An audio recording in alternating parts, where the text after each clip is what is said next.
Okay, we're back again. We're going to be reassembling the Penn Livewire 938. Close up. Not sure as you can see that properly, but here it is. So it's very similar to the Penn Seaford. Kind of similar. It's a direct drive, but there is this trip lever, so kind of similar. Anyways, let's get into it. First, we're going to be putting the main gear together. We're going to get some oil. Just got some real oil I put into a larger container. A bit easier to dispense.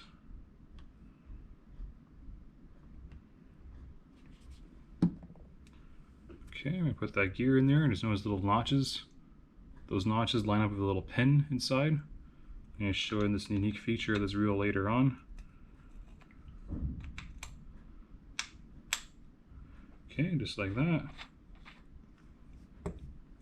That's next to the end cap. Put the spring together. Again, a bit more oil.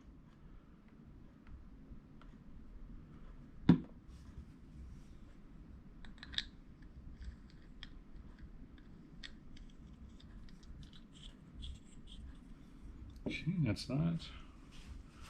Next we will put in the feet together, or the foot of the reel. This is a 250 yard capacity. So that's what this reel is. And do note that the screws are different in the length. So the drive side of the screws are a lot longer than the clicker side. So when you do take this reel apart, do note that the screws are longer on one side. Right here I'm putting the short screws on right now. This is the clicker side of the reel, or left side. Again, not too tight, just snug, not over tightening it. Okay, next is the cross posts. Again, these cross posts are kind of similar in length to the Seaford. Again, we're going to be using our short screws right here. The long screws go on the drive side, because the drive side plate is a lot thicker. It's a lot has more meat to it. Not a lot of information on this reel. Look online, there's not a lot of information regarding this reel, so if you know more of the history, just put a little comment down.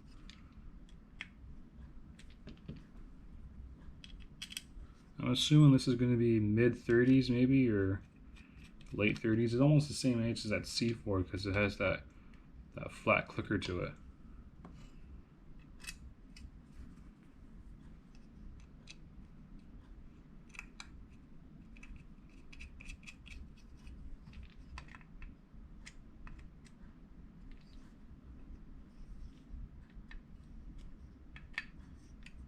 Again, not a lot into this reel. It's just 2 gears, a spool, and a clicker, and that's it.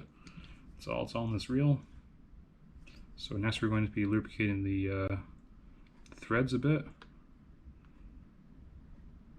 Prevents any kind of seize up or any clicking or any kind of grinding. Spool is in okay condition.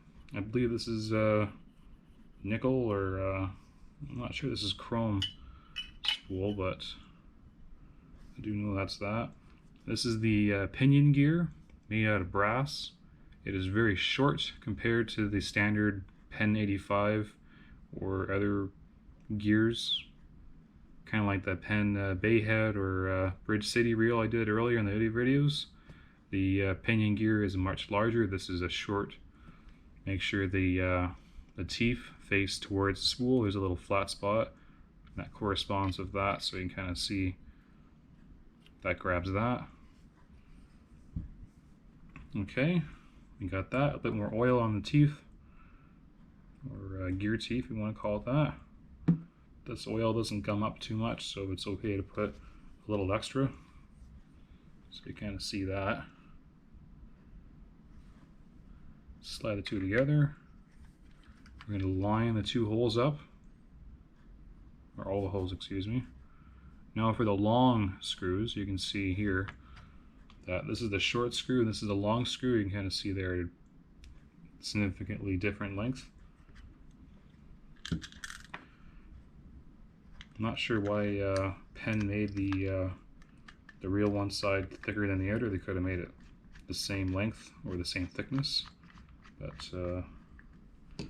that's just the way they made it.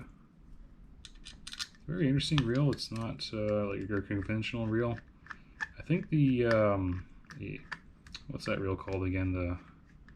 The surf something. I'm not sure what reel this is, but I know it's very similar to the live wire. I think this is the Surf Angler, I believe it's called. I saw that on the saw that on some pictures, and kind of show the same design or similar feature to this reel. So it's probably kind of like that. It's like comparing a bay head versus a Bridge City. They're kind of the same, I guess. I'm only guessing here, so if I do get that wrong, don't take that too seriously. Like again, there's not too much information, so, but it is the same size as a Penn 107 bay head or a Penn Bridge City, or in this case the same dimensions as a C Ford. I'm not sure what size a C Ford is. I have to identify the size of that reel. Put all the screws in.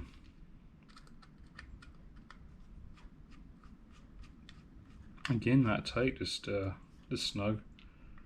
It's not going on a boat or anything like that, or fishing. It's just a collectible piece. Don't want to go crazy on the tightness. Might break it or chip the plastic.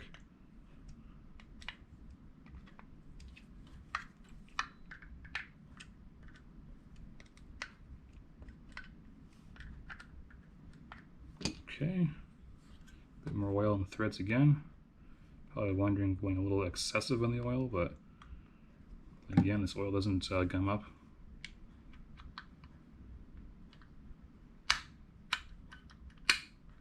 Okay, just like that. And we're pretty much all finished here. Again, not a lot to it, just kind of like the, I don't know what I can compare it to. Kind of like a, I'm guessing a Penn 77. Gotta adjust that.